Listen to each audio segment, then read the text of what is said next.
창세기 3장 22절입니다.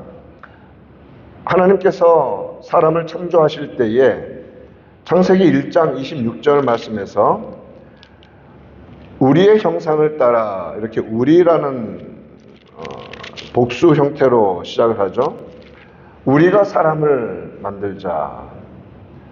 우리의 모양대로. 그래서 그들로 사람으로 하여금 물고기와 새와 가축과 땅에 있는 모든 것들을 다스리게 하자라고 이렇게 말씀하셨습니다. 삼위일체 하나님께서 창조하셨습니다. 하나님이 우리라고 삼위 하나님으로서 말씀하시는 장면이 본문에 또 나타나고 있습니다. 22절 여호와 하나님이 이르시되 보라 이 사람이 선악을 아는 일에 우리 중 하나같이 되었다. 이렇게 말씀하시죠. 사탄은 사람을 유혹하면서 창세기 3장 5절에서 너희가 먹는 날에는 너희 눈이 밝아져 하나님과 같이 되어 선악을 알 줄 하나님이 아심이니라 이렇게 유혹했습니다. 인간은 그런 사탄의 유혹을 받아 피조물이 하나님과 같은 반열, 창조주의 반열, 하나님과 같은 위치에 오르고자 하는 욕망으로 죄를 범했습니다. 사탄이 범죄한 것도 같은 원리였습니다. 그러므로 여자가 그 나무를 볼 때 지혜롭게 할 만큼 탐스럽기도 한 나무로 보였던 것입니다. 그것을 먹기만 하면 하나님과 같은 신적 존재가 된다는 착각에 빠진 겁니다. 죄를 범했습니다.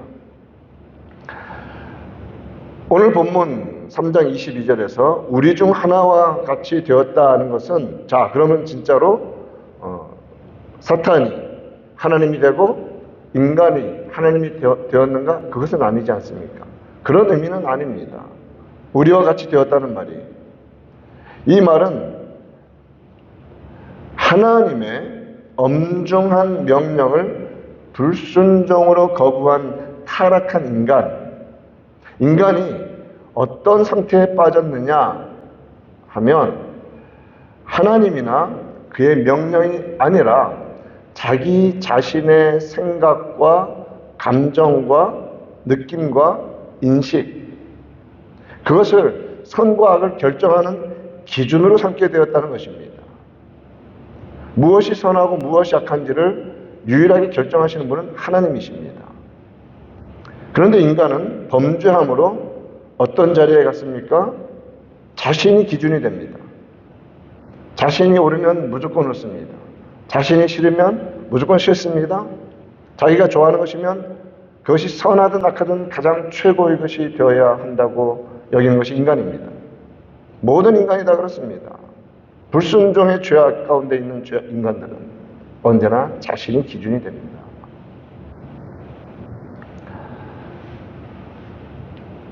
범죄하여 타락한 인간, 하나님도 거부하고 두려워하지 않는 인간에게서 일반적으로 나타나는 증상이 그것 아닙니까?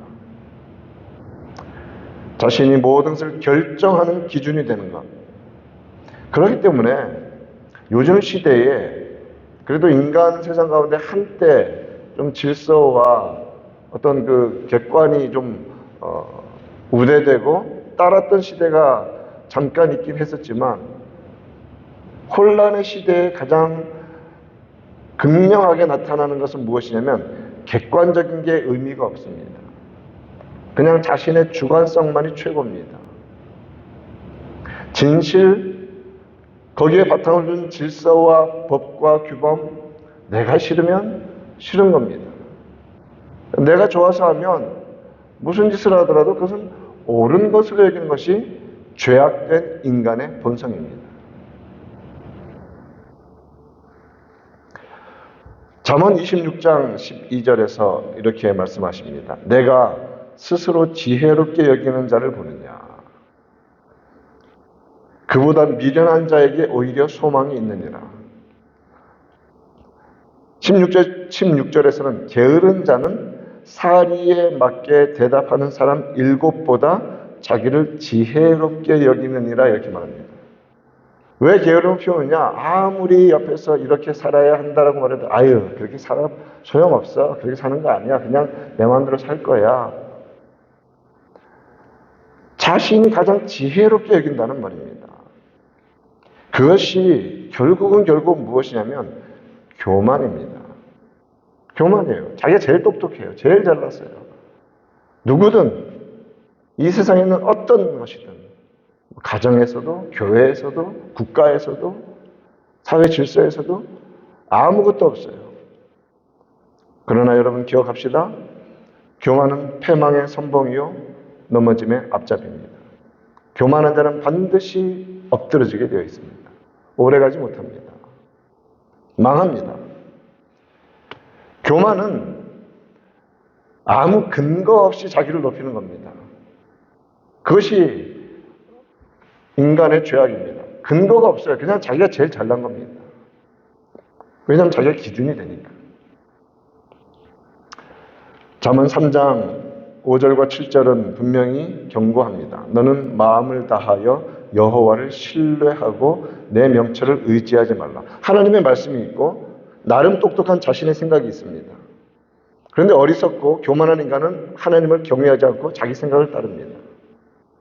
그것이 교만입니다. 스스로 지혜롭게 여기지 말지어다. 여호와를 경외하며 악을 떠날지어다. 스스로 지혜롭게 여기면 반드시 악에 빠집니다. 반드시 교만해집니다. 넘어집니다.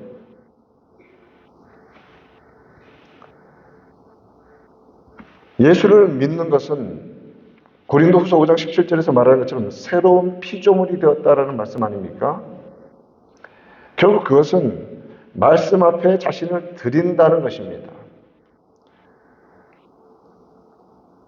우리의 모든 사악함으로 이미 영적으로 죽었던 상태에서 살리셔서 새로운 피조물로 삼아주셨으면 교만을 버리고 말씀 앞에 엎드러져야 합니다. 왜냐하면 하나님의 말씀은 살아있기 때문에 그렇습니다.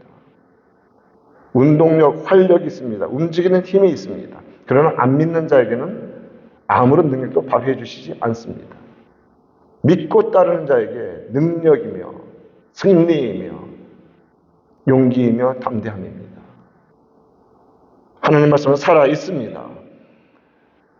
좌우의 날선 어떤 검보다도 예리하여서 혼과 영과 관절과 골수를 찔러 쪼개기까지 하며 중요한 것, 마음의 생각과 뜻을 판단하기 때문에 그렇습니다. 인간은 판단받는 존재가 될 때 행복합니다. 말씀에 의해서.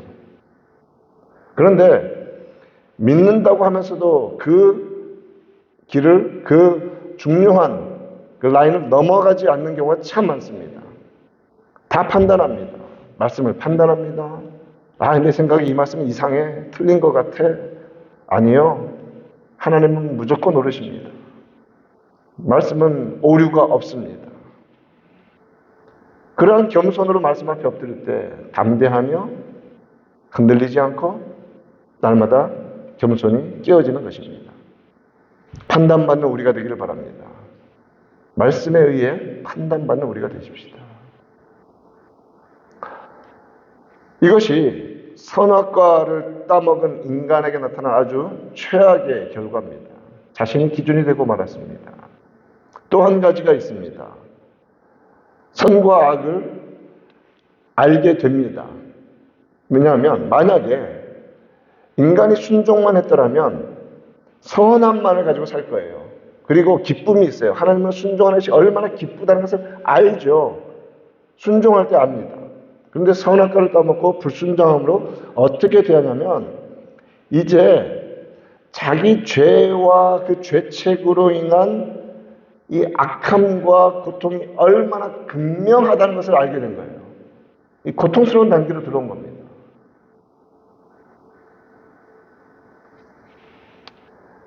체험적으로, 비극적으로 아주 최악의 방식으로 죄를 짓는 것이 얼마나 악하다는 것을 알게 된 것입니다. 그런데 문제는 교만한 인간은 그것도 깨닫지 않고 인정하지 않습니다. 그냥 세상이 막 무너져 가더라도 언젠간 좋아지겠지. 시간 지나면 괜찮아. 그렇지 않습니다. 세상은 성경이 말씀하신 대로 풀어져 가고 있습니다. 무너져 가고 있습니다. 우리 주님 반드시 다시 오십니다.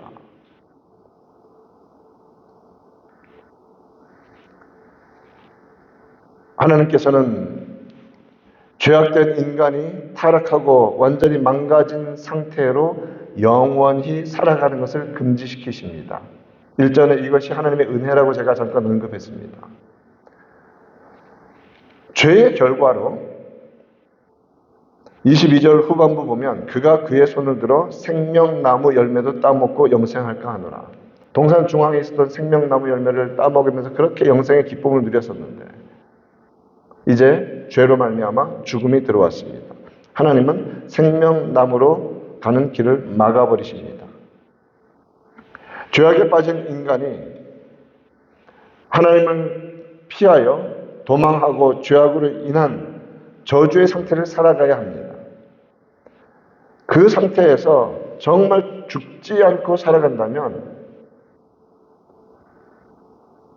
정말 사람들이 흔히 하는 말로 죽지 못해 사는 것이 될 것입니다. 그 인생이 얼마나 고통스럽겠습니까? 그것도 무서운 형벌이 될 수 있습니다. 죄로 말미암아 죽음이 들어왔습니다. 인간 스스로 불로장생할 수 없습니다. 영원히 살아가는 것은 인간에게는 없는 일입니다. 이 물리적인 세상 속에서 반드시 죽어야 합니다. 모든 인간은 아담과 함께 아담 안에서 범죄했습니다.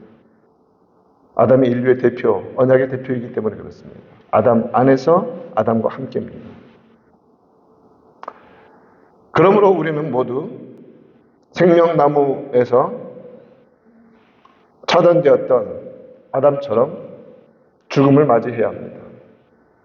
새 피조물 되었다는 것은 예수 그리스도 안에서 생명나무로 나아가는 길이 열렸다는 의미입니다.